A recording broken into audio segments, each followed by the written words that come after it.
એક પંડિતના પુત્રએ સોનાના સિક્કાને બદલે પોતાની જાતને મૂર્ખ ગણાવી, પરંતુ શાણપણ વાપરી ચાંદીના સિક્કા ઉપાડ્યા.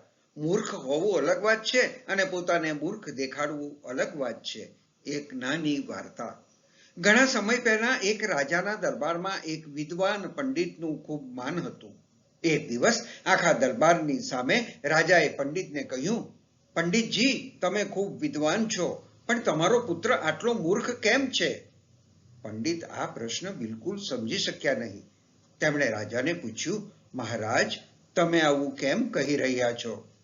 રાજાએ જવાબ આપ્યો, પંડિતજી, જ્યારે મેં તમારા પુત્રને પૂછ્યું કયું વધુ મૂલ્યવાન છે, સોનું કે ચાંદી, તેણે કહ્યું કે ચાંદી. તેને ખબર પણ નથી કે કઈ ધાતુ વધુ મૂલ્યવાન છે. આ પછી દરબારમાં બધા પંડિત પર હસી રહ્યા હતા, કારણ કે રાજા તેમના જ્ઞાનથી ખૂબ પ્રભાવિત થઈ ઘણીવાર તેમની સલાહ લેતા. પંડિતને ખૂબ ખરાબ લાગ્યું અને એક પણ શબ્દ બોલ્યા વિના ઘરે પાછા ફર્યા.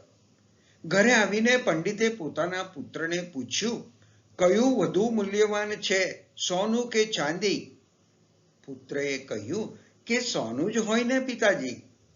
જવાબ સાંભળીને પંડિતે તેના પુત્રને પૂછ્યું, જો તને સાચો જવાબ ખબર હતો તો તે રાજાને ખોટો જવાબ કેમ આપ્યો? પંડિતનો પુત્ર આખી વાત સમજી ગયો.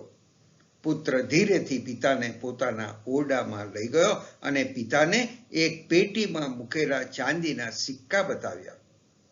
પંડિતે પૂછ્યું, પુત્ર, તને આટલા બધા સિક્કા ક્યાંથી મળ્યા? મને માંડીને વાત કર. પુત્રએ કહ્યું, પિતાજી, બધા ચાંદીના સિક્કા રાજા પાસેથી જ મળ્યા છે. રાજા દરરોજ સવારે મુખ્ય બજારમાં પોતાની પ્રજાને મળવા આવે છે, જ્યાં હું પણ જાઉં છું.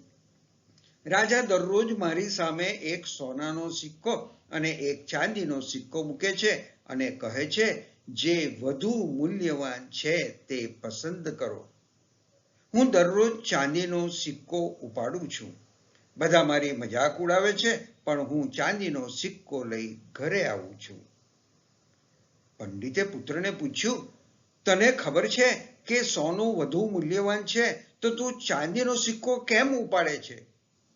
પુત્રએ પિતાને કહ્યું, પિતાજી, જો હું રોજ બજારમાં રાજાની સામે સોનાનો સિક્કો ઉપાડું તો રાજા બીજા દિવસે મને સોનાનો સિક્કો આપવાનું બંધ કરી દે. ભલે રાજા મને મૂર્ખ માને, મૂર્ખ સમજીને મજા લે, પરંતુ એક સોનાના સિક્કા માટે આટલા બધા ચાંદીના સિક્કા ગુમાવવા એ સમજદારી નથી. પછી પંડિતે તેના પુત્રનું શાણપણ સ્વીકાર્યું. બીજા દિવસે પંડિત પોતાના પુત્ર અને ચાંદીના સિક્કા ભરેલી પેટી લઈને દરબારમાં ગયા અને રાજાને આખી હકીકત કહી. રાજાએ પંડિત અને તેના પુત્ર બંનેની પ્રશંસા કરી. શીખ એ છે કે દર વખતે આપણે આપણી હોશિયારી બતાવવાની જરૂર નથી. હોશિયારીને આપણા ફાયદામાં ઉપયોગ કરો, પછી ભલેને લોકો આપણને નાદાન ગણે. શું તમે બુદ્ધિશાળી છો? તો મૂર્ખનો દેખાડો કરી આવી તક શોધી શકશો? ધન્યવાદ.